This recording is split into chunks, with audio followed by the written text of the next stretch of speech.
araw. Ako po si Giselle Bentual. Ang ating gagawin ngayon ay susuriin natin ang tula ni C.U.H. Panganiban, ang manika. Ang tulang manika ni C.U.H. Panganiban ay isang masining na paglalarawan ng paghihirap ng isang lalaking napadpad sa pag-ibig sa isang babaeng nagdulot ng kanyang pagkabigo at pagkalugmok.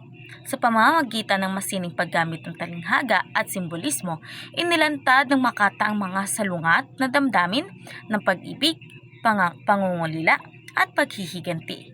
Ang tula ay nagtataglay ng makabagong estilo sa kabila ng pagkilala sa tradisyonal na balangkas ng panulaang Tagalog na nagpapakita ng pag-unlad ng panitikan noong bahagi ng ika-20 siglo. Isinulat ang manika noong unang bahagi ng 1920, 1920. Isang panahon kung saan ang panitikang Tagalog ay sumasailalim sa pagbabago mula sa romantismo patungo sa mas realistikong paglalarawan ng buhay. Ang tula ay nabibilang sa uri ng lirikong tula na may malinaw na balangkas ng saknong at sukat. Ngunit may pagbabago sa tono at tema na nagpapahiwatig ng modernismo. Makikita po natin dito po sa tugma na ito po ay AABB at ABAB.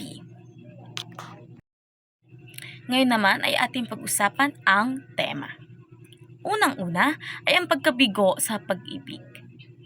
Para kang hiwaga, ang sabi ng aking inang minumutya. Ikaw raw ang kanyang matandang manika. Manika kayata, kung manika ka mang matatawag-tawag, manika kayata ng lahat ng aking mga paghihirap. Ang pangunahing tema ng tulang manika ay ang pagkabigo sa pag-ibig na nag-ugat sa hindi pagkakakilanlan ng minamahal. Sa tula, inilalarawan ang paghanga ng isang lalaki sa isang babae na tila manika ang anyo. Ibig sabihin, maganda, ngunit walang buhay, na kalaunan ay naging sanhi ng kanyang sakit at paghihirap. Ang paglalarawan na ito ay nagpapakita ng kalituhan at sakit na dulot ng pag-ibig na hindi matanto o maunawaan ng lubusan. Kaya't nagiging isang hiwaga o trahedya ang kanyang karanasan. Pangalawa naman ay ang paghihiganti sa nakaraan. Manika, manika, para kang hiwaga. Buhay ang dugot mo't sariwa. Ang mga laman mong may balot ng sutla. Manika kang taong ayaw magsalita. Sa di mo pagkibo, ispinghi kayata. Sa tulang manika, ang manika ay nagsisilbing simbolo ng nakaraang trauma na patuloy na bumabalik upang magdulot ng sakit at paghihiganti. Hindi lamang ito isang simpleng laruan, kundi isang representasyon ng mga sugat at alaala na hindi pa nalulunasan. Kaya tila buhay ang mga damdaming bumabalot dito. Ang paghihiganti ay makikita sa paraan ng pagharap ng makata sa mga sugat ng nakaraan, na kahit tahimik ang manika, nagdadala ito ng bigat ng mga hindi nasagot na tanong at damdamin. Ngayon naman ay dadako tayo sa istruktura at estilo. Unang-una, gumamit ng tradisyonal na sukat at tugma, ngunit may modernong nilalaman. Ang manunulat ay gumagamit ng mga klasikong anyo ng tula, tulad ng sukat at tugma, na karaniwang makikita sa tradisyonal na tula. Ngunit sa kabila nito, ang mga tema o nilalaman ng tula ay makabago at tumatalakay sa mga kontemporaryong issue o pananaw. Kaya't nagkakaroon ng kombinasyon ng lumang forma at bagong paksa. Pangalawa ay ang paggamit ng simbolo, tulad na lamang ng paglalarawan ng sa babae bilang isang manika. Sa pagsulat, ginamit ang simbolismo upang mas mapalalim ang kahulugan ng teksto. Hindi ibig sabihin na ang babae ay parang manika, ay manika talaga siya. Ang babae ay nilalarawan bilang isang manika na maaaring sumisimbolo sa pagiging kontrolado, walang sariling desisyon, at ang pagiging perpekto sa panlabas. ngunit walang buhay o damdamin. Ang ganitong simbolo ay nagdadala ng mas malalim na interpretasyon sa mga mambabasa. At ang pangatlo ay ang pagbabago ng damdamin. Mula sa paghanga ay naging pagdududa at paghihirap. Ipinapakita sa tula na ang pagbabago o pag-usbong ng emosyon sa loob ng teksto. Nagsisimula ito sa isang positibong damdamin o pag-asa. Ngunit unti-unting napapalitan ng pagdududa at paghihirap. Ito ay nagpapakita ng dinamika ng damdamin na ng tauhan o ng persona o tagapagsalaysay na maaaring sumasalamin sa mga pagsubok o suliranin na kanyang nararanasan. Ngayon naman ay tatalakayin natin ang mga tayutay na ginamit. Unang-una ay ang metapora. Sa tula, inihahambing ang babae sa isang matandang manika. Ang manika ay isang bagay na walang buhay, na madalas ginagamit bilang laruan o dekorasyon. Maaring ipinapahiwatig na ang babae ay tila isang bagay na pinangangalagaan o iniingatan, ngunit wala ng buhay o sigla, parang isang lumang manika na hindi na ginagamit. Maaari rin itong sumisimbolo sa pagkontrol o kawalan ng kalayaan ng babae, na parang isang bagay na pag-aari lamang ng iba tulad ng ina. Pangalawa naman ay ang pagmamalabis o hyperbole. Isang labis na pahayag ng pagmamahal na tumatagal hanggang sa kamatayan. Ipinapakita dito sa taludtod na ang pagmamahal na napakatindi at walang hanggan, na tumatagal kahit hanggang sa kamatayan. Sa literal na kahulugan, imposible ang magmahal kahit sa ilalim ng libingan.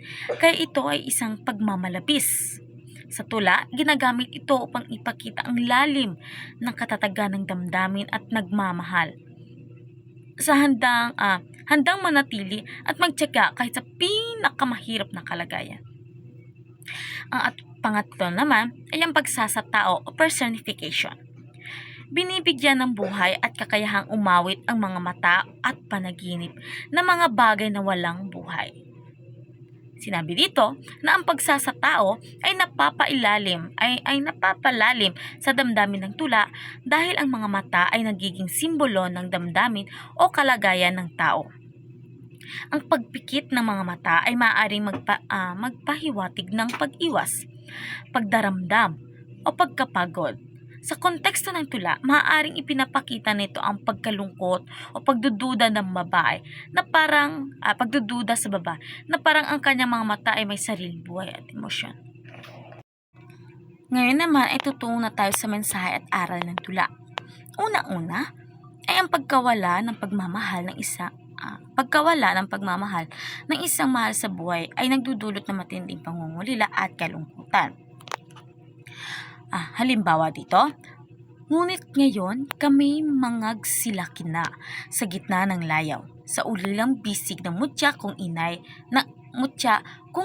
wala ng maduyan. Ang pagkawala ng pagmamahal, lalo na mula sa isang ina, ay nagdudulot ng matinding kalungkutan at pangungulila. Halimbawa, ipinapakita ang kawalan ng ina bilang isang ulilang bisig na wala ng maduyan o lugar ng pag-asa at pagkalinga. Ang mga salitang mangagsilaki at layaw ay nagpapahiwatig ng paghihirap at kawalan ng gabay. Ipinapakita nito kung gaano kasakit ang mawala ng pagmamahal na dati nagbibigay ng seguridad at saya. Pangalawa ay ang pag-ibig na hindi nasusuklian ay nagdudulot ng paghihirap at sakit. Dito naman, manika kayata ng lahat ng aking paghihirap-hirap. Kapag ang pag-ibig ay hindi nasusuklian o hindi tinatanggap ng taong minamahal, nagdudulot ito ng matinding sakit at paghihirap. Halimbawa, inihahambing ang minamahal sa isang manika, isang bagay na hindi nakapagbibigay ng tunay na damdamin o tugon. Ipinapakita nito ang kalungkutan na nagmamahal na parang nag-iisa sa kanyang pagdurusa. Dahil ang kanyang pag-ibig ay tila walang buhay o walang pakialam. Pangatlo, ang pag-ibig ay may dalawang mukhang nagbibigay ng ligaya at minsan ay nagdudulot ng sakit. Halimbawa, tawagan man kita ay parang hindi mo ako naririnig. Hilingin man kita ng kahit isang mailap na titig. Ang pag-ibig ay hindi palaging masaya. Minsan ito ay nagbibigay ng kaligayahan, ngunit maaari rin itong magdulot ng sakit at pagkabigo. Halimbawa, ipinapakita ang isang sitwasyon kung saan ang isang tao ay nagmamahal, ngunit hindi pinapansin o hindi binibigyan ng pansin ng minamahal. Ang kawalan ng tugon ay nagdudulot ng sakit at pagdududa, kahit ipinapakita nito ang masalimuot ng katangian ng pag-ibig. At ang panghuli naman ay ang alaala ng kabataan ay mahalaga sa paghubog ng ating pagkatao at pagkakakinlanlan. Halimbawa, parang pagbabalik ng dating pag-ibig. Sa puso'y ni inay muling dumadalaw ang panahong musmos ng kaligayahan. Ang mga alaala ng kabataan ay may malaking epekto sa paghubog ng ating pagkatao. Ang pagbabalik ng mga alaala ay parang muling pagdama ng mga dating masayang karanasan na nagbibigay ng saya at pag-asa. Ang mga alaala ng musmos ng kaligayahan ay nagiging bahagi ng ating pagkatao na nagbibigay lakas at inspirasyon sa kasalukuyan. Sa konklusyon, sa kabuuan, ang Tulang Manika ni Sirio H. Panganiban ay isang makabuluhang akda na nagpapakita ng malalim na damdamin ng pagkabigo sa pag-ibig at paghihiganti sa nakaraan. Sa pamamagitan ng simbolismong manika na ilalarawan ang isang minamahal na puno ng hiwaga na nagdudulot ng sakit at pagkalito sa tao o persona. Pinagsama rito ang tradisyonal na anyo ng tula sa makabagong nilalaman na nagpapakita ng pagbabago sa panulaang Pilipino. Ang tula ay nagtuturo ng mahalagang aral tungkol sa kahalagahan ng pagmamahal ng ina, alaala ng kabataan, at ang masalimuot na kalikasan ng pag-ibig na maaaring magdala sa kaligayahan o paghihirap. Ang manika ay isang pagninilay sa mga damdamin ng tao na puno ng pag-asa, pagdurusa at paglalakbay tungo sa pagkakakilanlan at pag-unawa sa sarili at sa minamahal. Narito ang mga ilang tema na matatagpuan sa tula. Una-una ay ang pagkakakilanlan at hidwaan. Ang persona ay nalilito sa tunay na pagkatao ng minamahal na nagdudulot ng hidwaan at pag-aalinlangan. Pangalawa naman ay ang pangungulila. Nagpapahayag ng matinding pangungulila sa ina at sa mga panahong puno ng pagmamahal noong kabataan. Pangatlo ay ang pag-asa sa kabila ng paghihirap. Kahit na puno ng sakit ang pag-ibig, may pag-asa pa rin na maunawaan at mahalin ang minamahal. Ang tula ay isang lirikong tula na nagpapakita ng lalim at lawak ng emosyon at kaisipan na nilalaman ng tulang manika. Mula sa pag-ibig, pagkabigo, pangungulila, hanggang sa paghahanap ng pagkakakinlanlan at pag-asa. Hanggang dun lang po. Maraming salamat.